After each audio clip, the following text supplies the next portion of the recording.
सावधान, आ गए हैं फॉर्मूला गुरु आपको बताएंगे कि किसी कंपनी के बही खाते में कैश रेशियो क्या होता है और इसकी क्या अहमियत है। किसी कंपनी की वित्तीय मजबूती को आंकने के लिए अक्सर निवेशक उसके कैश रेशियो को भी देखते हैं।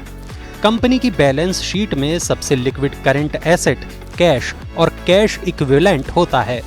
लिक्विड का मतलब है ऐसे एसेट जिनको जरूरत पड़ने पर आसानी से इस्तेमाल किया जा सके।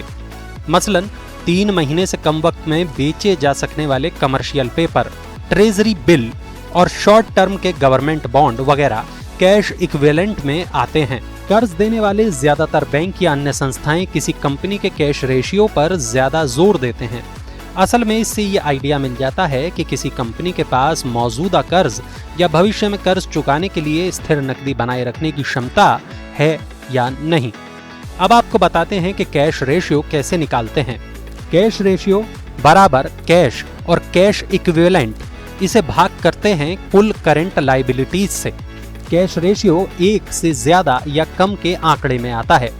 1 से ज्यादा कैश रेशियो है तो ये माना जाता है कि कंपनी कर्ज को चुकाने में सक्षम है, और 1 से कम कैश रेशियो का मतलब है कि कंपनी को वित्तीय मुश्किल आ सकती है। हालांकि कई कंपनियों की कम कैश रिजर्व रखने की पॉलिसी होती है, क्योंकि वे फंड का इस्तेमाल अक्सर ग्रोथ के लिए करना चाहती हैं। लेकिन कैश रेशियो को एनालिस्ट किसी कंपनी के फंडामेंटल एनालिसिस में कम ही इस्तेमाल करते हैं। इसकी वजह यह है कि इसकी सीमाएं भी हैं। अगर कोई कंपनी अपनी बैलेंस शीट में कैश के रूप में बड़ी राशि रखती है तो उसे एसेट का सही इस्तेमाल नहीं माना जाता। कंपनी इस पैसे को शेयरधारकों में बांट सकती थी या कहीं और लगाकर उससे ऊंचा रिटर्न हासिल कर सकती थी।